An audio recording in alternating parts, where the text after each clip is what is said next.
Welcome to our CPA Command. Hello viewers, welcome to my channel. आज मैं सीखने जा रहा हूँ क्लास 11 का अकाउंटिंग इक्वेशन पार्ट 1। यहाँ मैं प्रैक्टिकल क्लास कराऊंगा। यहाँ पर अगर आपको 10% भी समझ में आए तो सफिशिएंट है। मैं अकाउंटिंग इक्वेशन का प्रैक्टिकल कराता रहूँगा। धीरे धीरे आपका कॉन्सेप्ट क्लियर होता रहेगा और आप अकाउंटिंग इक्वेशन में मास्टर हो जाएंगे। तो चलिए शुरू करते हैं। ये अकाउंटिंग इक्वेशन का मेन इक्वेशन है asset equal to capital plus liabilities. इसके ऊपर बेस करके ही हम आगे का कैलकुलेशन करेंगे। अगर एग्जाम में एसेट और लायबिलिटीज का वैल्यू दे दे और आपको कैपिटल निकालने दे तो आप लिखेंगे capital equal to asset minus liabilities. दूसरी तरफ अगर एग्जाम में एसेट और कैपिटल का वैल्यू दे दे, आपको लायबिलिटीज निकालने दे तो liabilities equal to asset minus capital. इसको आप बाय हार्ट कर लीजिए।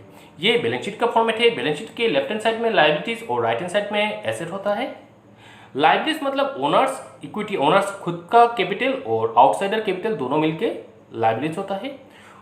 मान लीजिए ओनर्स अपने बिजनेस में 5 लाख कंट्रीब्यूट किए और किसी से मांग के या लोन से 4 लाख कंट्रीब्यूट किए तो 5 लाख हो जाएगा कैपिटल और 4 लाख हो जाएगा लायबिलिटीज। इन दोनों मिलके बिजनेस में कितना कंट्रीब्यूट हुआ एज एसेट, कितना आया 9 लाख आया। इसलिए asset equal to capital plus liabilities कहा जाता है।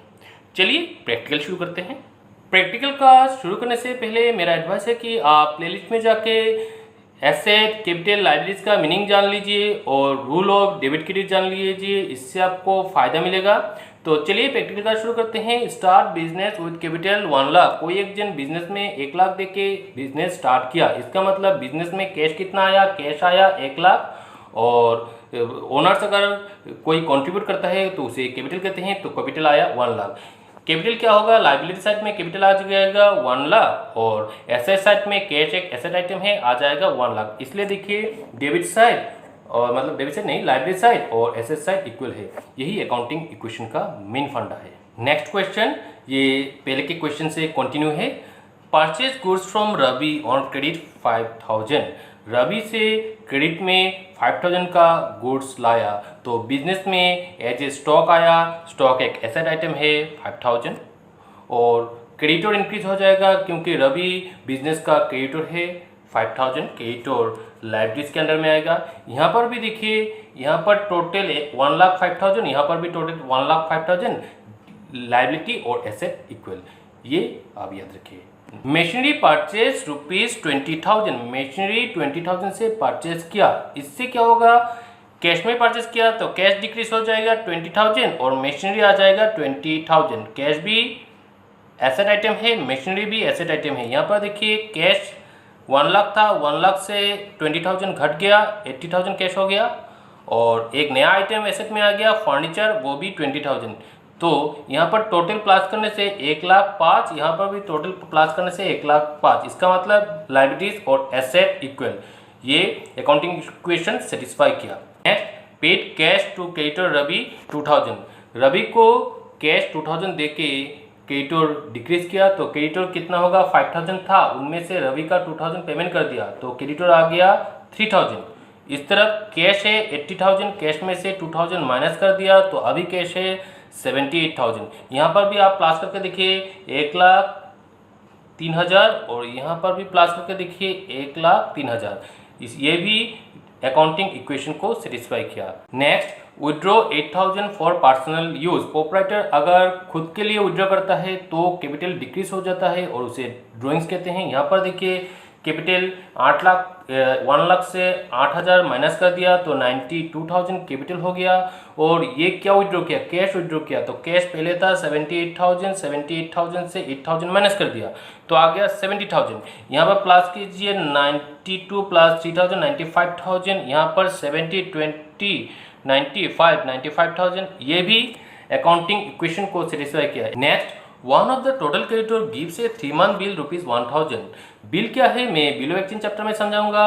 अभी आप जान लीजिए, अगर क्रेडिटर में से कोई क्रेडिटर बिल इशू करता है तो क्रेडिटर घट जाता है और बिल पेबल इंक्रीज हो जाता है। सिमिलरली डेटर के टाइम पर अगर बिल रिसीव किए करे तो डेटर घट जाता है और बिल रिसीवेबल इंक्रीज हो जाता है।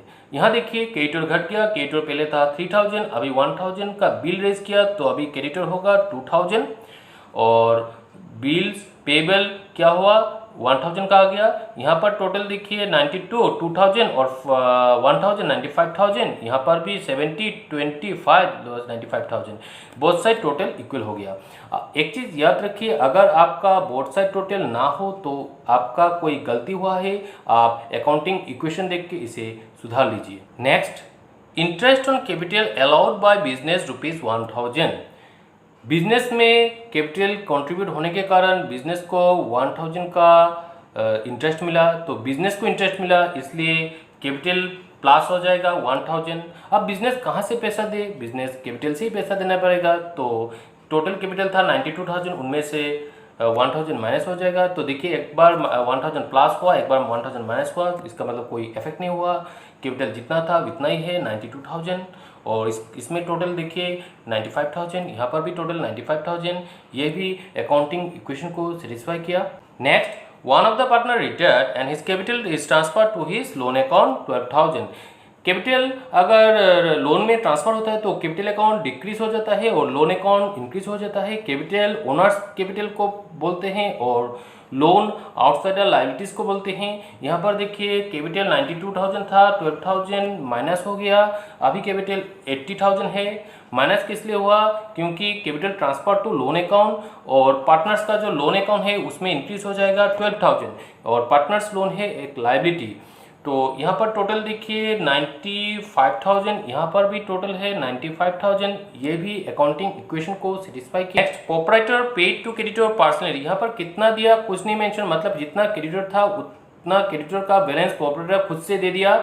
अगर प्रोप्राइटर खुद से कोई कंट्रीब्यूट बिजनेस में करे तो उसे कैपिटल कहते हैं। इसका मतलब नया कैपिटल आया 1000, तो टोटल कैपिटल हो गया 81,000, यहाँ पर 81,000 हो गया कैपिटल। और क्रेडिटर्स कितना था, क्रेडिटर्स था 1000 का, अभी क्रेडिटर्स नहीं है क्योंकि प्रोप्राइटर पेमेंट कर दिया, तो अभी क्रेडिटर्स है 0। तो यहाँ पर भी टोटल आ जाएगा 95,000, यहाँ पर भी टोटल आ जाएगा 95,000, ये भी अकाउंटिंग इक्वेशन को सेटिस्फाई किया। ये आपका होमवर्क है जिसका सोल्यूशन मैं नेक्स्ट वीडियो में बताऊंगा, आप मिला लीजिएगा।